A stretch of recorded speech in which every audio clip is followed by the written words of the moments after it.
watch me sleeping as you're riding. That's Sophie Jamieson from her new album, I Still Want to Share. We spoke to Sophie on the eve of the new record's release and talked about the process she took to create these intimate, sometimes uncomfortably honest songs. But first, how is she feeling now that the album is about to drop? Then you're pulling up, looking at the viewpoint at the cliff. I'm just really tired. Right. And it's funny when you split the album release campaign over the Christmas period, because it's all very busy and intense up until Christmas, and then you get to like have a break and relax, and then you come back and you're like, oh, isn't it out yet? Right. So yeah, I'm looking forward to the relief of putting it out, but I kind of have no idea what people will hear. I think during the making of it, I got very, very close to it, and yeah, I have no idea if it's good or I don't know. I think my relationship with the songs and the recordings has gone through a few stages of change over the last couple of months. So, right. Yeah, I don't know. I really don't know what to expect. But it'll be nice to get this promotional phase over. So did you feel the same way when Choosing was about to be released, which is, came out a couple of years ago? Is it the same process for you? That was the first time I went through this process in this way. So I think there was more, I felt a little bit more like a little deer in the headlights. Right. And I don't know. I expected very little from that. I was so lucky and grateful to have been signed to, one of my favorite labels, and I never really expected that to happen. And then this time, I don't know, the stakes have felt a bit higher. I really wanted to do, the best follow-up that I could, and I really threw everything I had into this in so many ways, and in many ways threw more than I had.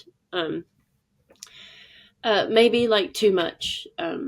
So I've kind of got myself to a place where I worry that I didn't let go enough of enough things.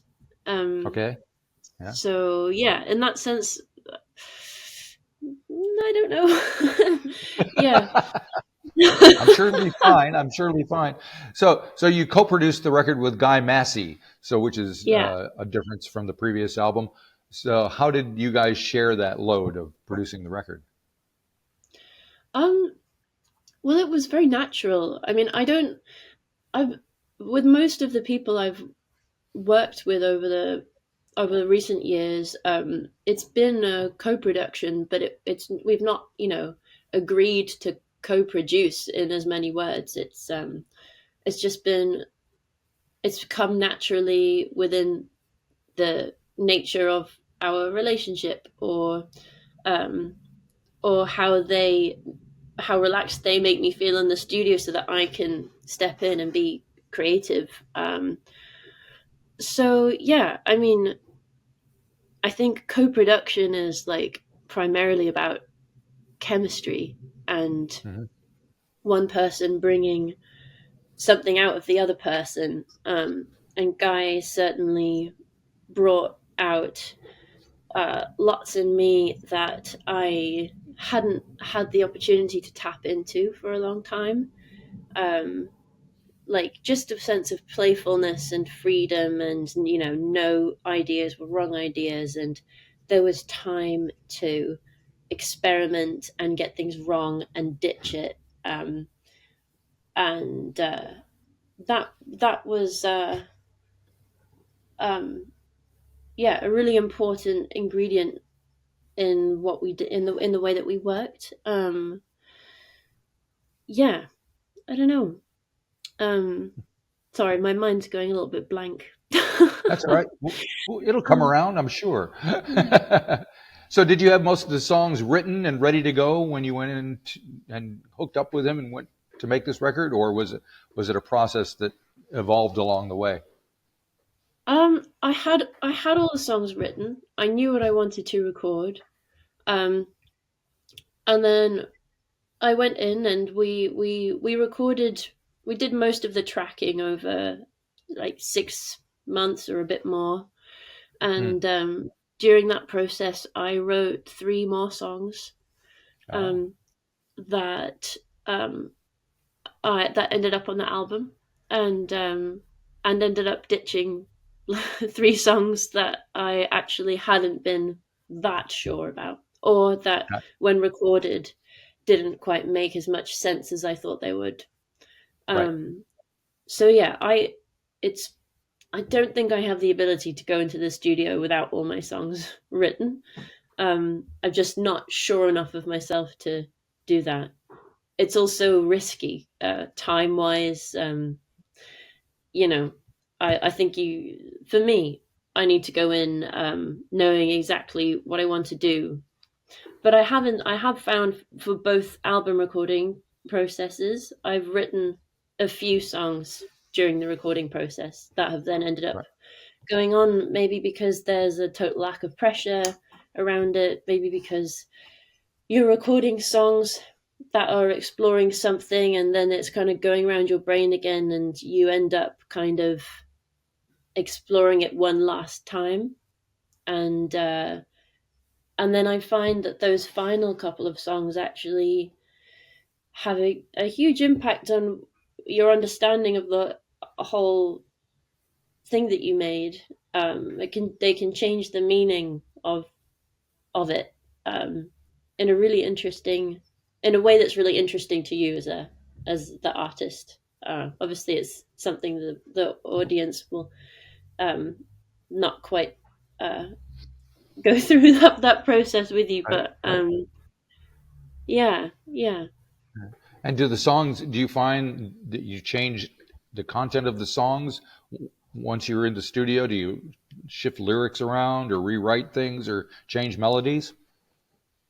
No, no. I mean, I think that depends who you're working with.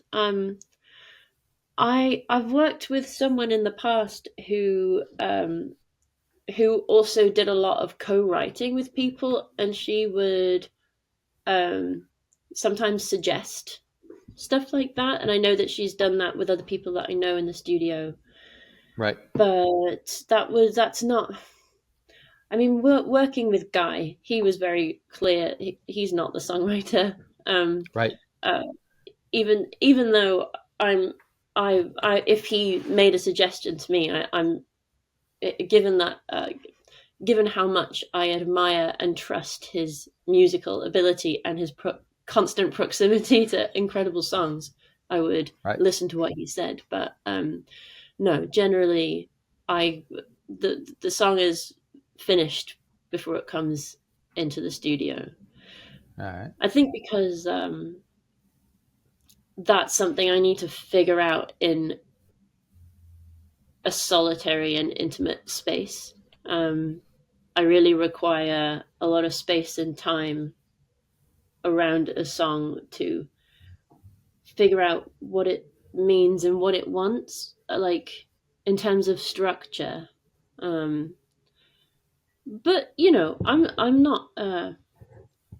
I could finish a song in a studio someday if I don't know when I'm when I'm a really relaxed person, but Right, right. Okay. I'm not. So it looks like the other person who had quite a bit to do with things is Josephine Stevenson, who did the string arrangements, and those string arrangements are amazing on some of these tracks. So, Yeah. what? Tell me a little about her and how you and her interacted to get the final result that you got. Well, Josephine's one of my closest friends. Oh, Lucky for good. me. That helps. Yeah. Um, we've known each other for a long time. we were at university together. Well, actually, we were at university, the same university at the same time, but didn't meet while we were there. But we knew of each other and had some mutual friends, and we met um, a couple of years after graduating at a gig that I played, and yeah, and over the years have just grown closer. And I have always admired her work, and she does so many kinds of work. Um, she's an incredible singer and player and songwriter herself, Uh-huh. and yeah, and composer and arranger and orchestrator, and you know, it's funny. I met her. I think it must have been 10 years ago, and then a few years later she happened to be arranging strings for like my favorite band at the time, which was Daughter. They're still one of my Huh. favorite bands. Okay. And and I don't know, I just felt like all roads kind of kept inching us closer and closer together. And um, she did have a very small cameo on my first album. She added some cello to a song called Violence. And then we just kept saying that we wanted to do something proper together sometime, and this was our first opportunity. And really, like, there's just nothing like working with friends and people Right.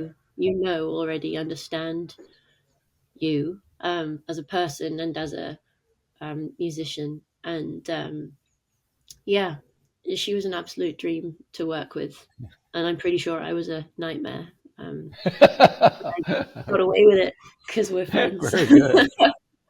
Well, since we're talking about the strings, you have a song on the album called Your Love is a Mirror, which the strings are just amazing on that thing. So I don't know how much you want to talk about the song itself, what it means to you, how much you want to talk about how it was made. Feel free to elaborate any way you care to. When am I going to break your heart? I can feel it coming. I can hear the music beginning to stop.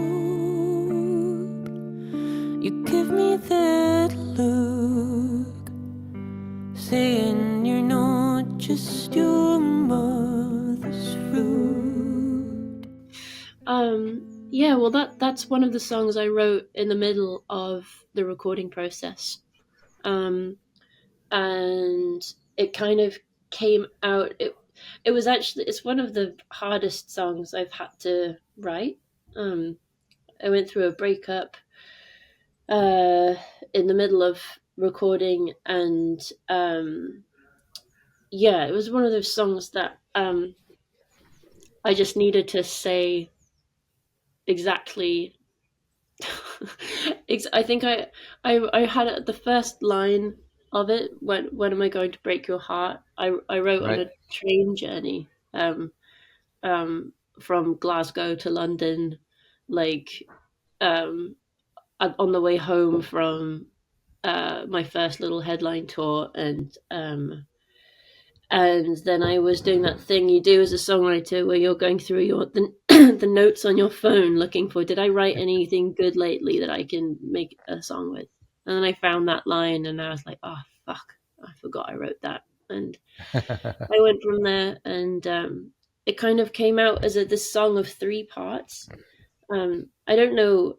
I love throwing structure in the bin. I've actually Uh, not been doing it enough recently, but like classic song structure. But I think this for me was ended up being uh, a really nice way of just doing my own thing. I kind of had the first section of just saying things exactly as they were, and I got to tell you, I sobbed through writing every single one of those first few oh, lines. um, and then the middle section ended up being this sort of. Um, I think I kind of the song kind of ended up being like me wanting to just transfer my love from this person to like the whole world. Um, and the middle section was ended up being this sort of really joyful yet also in denial thing where I was saying, look, I don't need you. I just want my life and my relationship with outdoors and nature, but also with knowing that it's not as simple as that, and life isn't that simple, and I do know that, but I needed to be able to reach for it. And then the end section, which I think kind of ended up hitting the nail on the head, which kind of came back down to the ground and said, I actually I actually just can't bear to be loved in the way that this person has been loving me. It's actually more complicated, and um, bringing Josephine in, I kind of just wanted to um, amplify the arc of energy of the song, which kind of like started low and then went up really high and then came back down again in a sort of tired way. Um, and also with a bunch of like backing layers of backing vocals to supplement that. But I think, yeah, I brought the song to Guy, and my demo was just me and the guitar, and it already did quite a lot. So we wanted to keep it really simple. Um, and yeah, I just felt like I needed to, the yearn. If anything was going to be added to it, was the um, the yearning and the sort of fizzling tension of needing to escape. Um, and yeah, Josephine just did an incredible job, and I gave her irritatingly specific instructions on exactly where to have like peaks and rises, and then she just Right. like did way more than I could have dreamed with them. Very nice. Well, just hearing you talk about the song makes me want to say, because the title of the album is I Still Want to Share. So I'm wondering if you worry about sharing too much.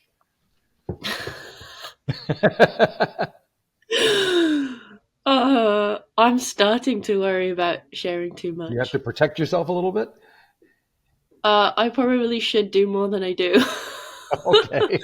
I'm not trying to make you feel Do you mean uncomfortable, more uncomfortable. I'm just no, wondering no, if no? that's something you think about. Do you mean in terms of like in life or in interviews? No, no, in the songwriting itself. Oh, In okay. your, Oh, good. Um, are you asking?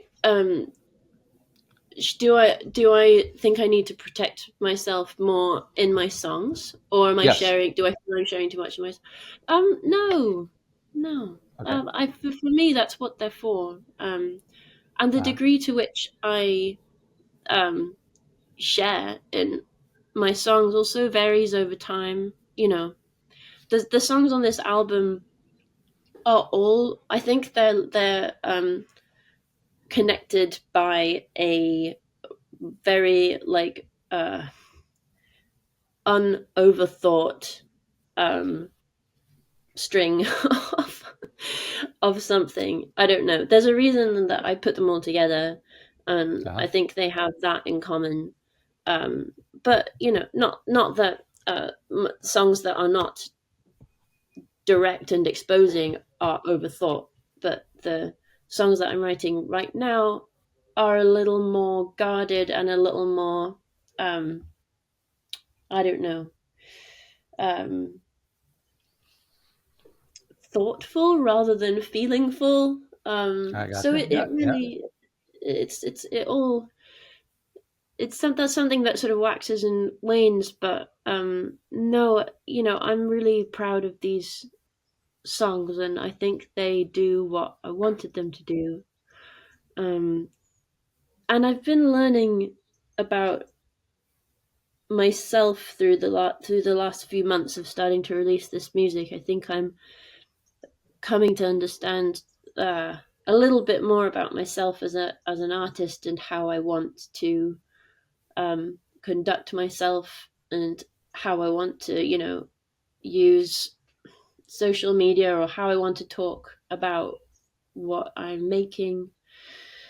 And I don't know. I've as for as long as I've done this, I've kind of um, laid my heart on the line in quite an uncomfortable way often, but Right. um, I've kind of gotten used to it. It doesn't affect it. Well, it does affect me, like it Right. Right. sometimes. But also, yeah, it's just part of who I am and what I do. Um, Right. and I am able to separate sometimes. Most of the Very good. time, I'm a professional, Right. Okay. and Very good. Very and good. I don't, and yeah, and I can handle feeling exposed, and then sometimes, yeah, obviously, I can't help but take some things really, really personally. Gotcha. Now, the other thing I But was yeah. wondering about was when you're recording your vocals, what kind Mm. of environment is that? Are you kind of, is it very intimate? Like, for instance, I think the song that made me think about that was Baby, because it's Oh. guitar and voice quite a bit, and there's some layers of vocals that you kind of add to it. But I'm wondering, is it just you and, say, a guy sitting there with headphones on, kind of trying to nail the take, or and what kind of communication is happening when you're doing your vocals? Baby, when you leave me, the wound becomes the weather. You love the way the wind keeps us from staying here together.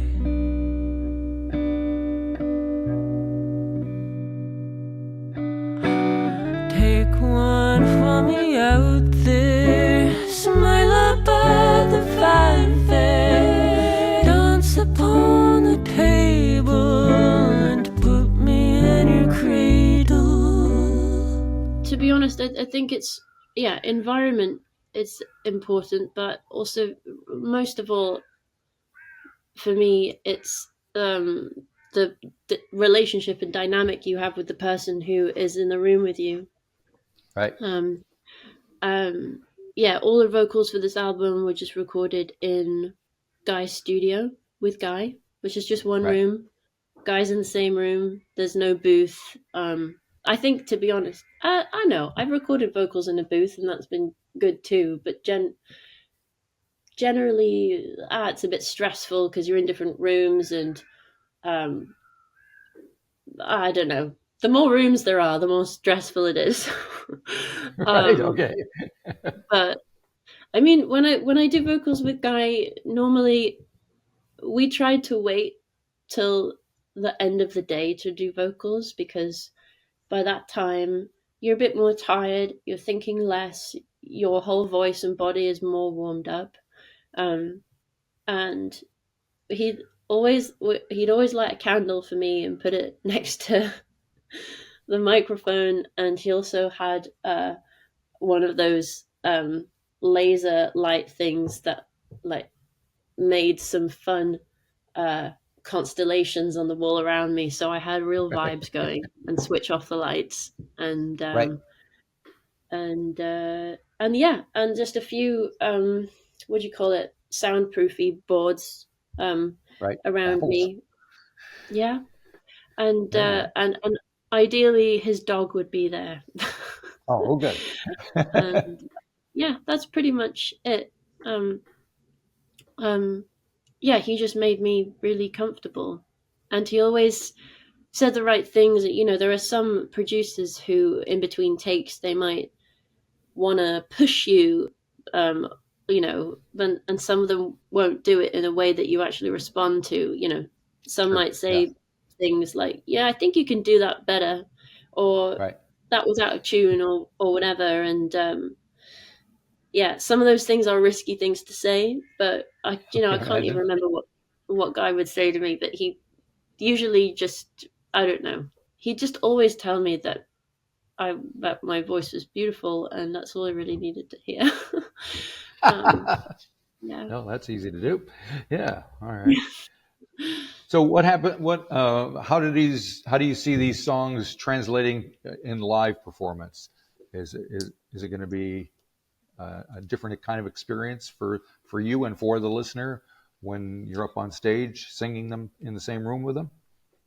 Yeah, yes, it will be. There'll be some um, connecting things, but we've basically rearranged most of the songs to some extent for a five-piece band. So Uh-huh. we've got drums, bass, cello, and Right. two guitars, including me. But yeah, it's I think it's going to be a very dynamic um, show. Um, yeah, so basically, we've sort of decided to let go of some details of some of the songs and kind of build the songs from the ground up again, keeping whatever we can, what's obvious, like drum parts or key bass parts or whatever. But there's only strings on three songs on this album, but and there's some keys and stuff. But basically, my cellist is sort of taking the place of that glue of Gotcha. Yeah. non-guitar instruments throughout all of the songs, including some songs from my first album as well. Cool. So for me, that's been one of the most uh, stimulating and satisfying um, exercises to uh, sort of give the cello the real meat of the songs.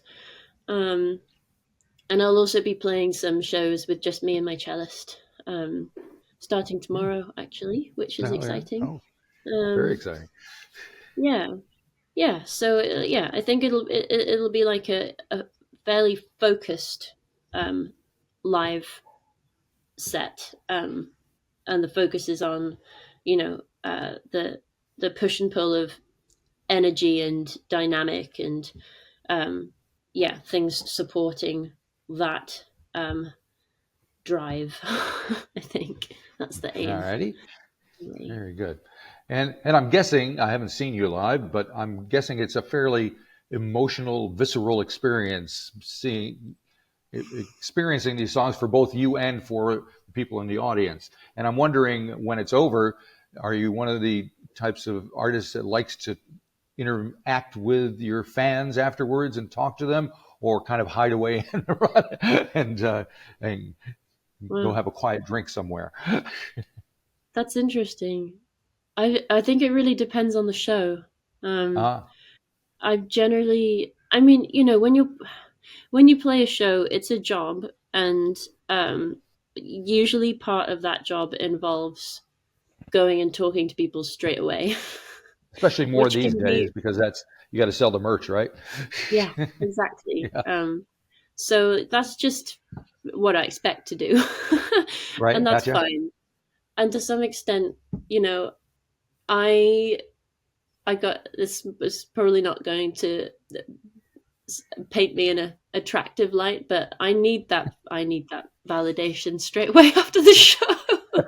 I honestly I have no idea if anyone liked it until Right. someone comes and tells me. So I'm straight to that merch stand. Please, can someone come and tell me I did okay?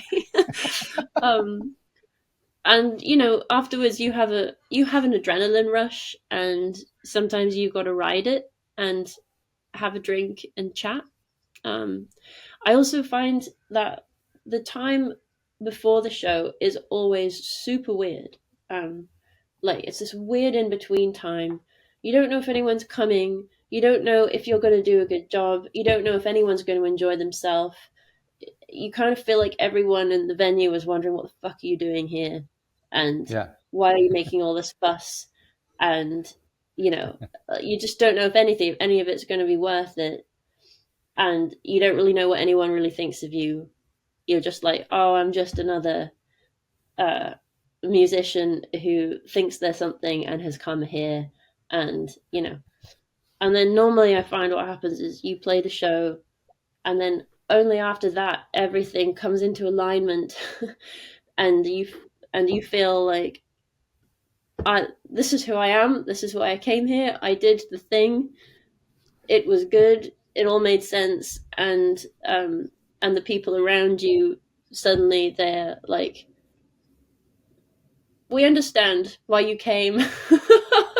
Yep. and and then just there's like an hour until everyone has to kick you out after the show, where life is good and everything's finally fell into place. If you enjoyed this episode of the 13th Floor's Music Talk series, please be sure to subscribe to the website or to the YouTube channel. Follow us on Facebook or Instagram and wherever you find your podcasts. There's a whole lot more to discover.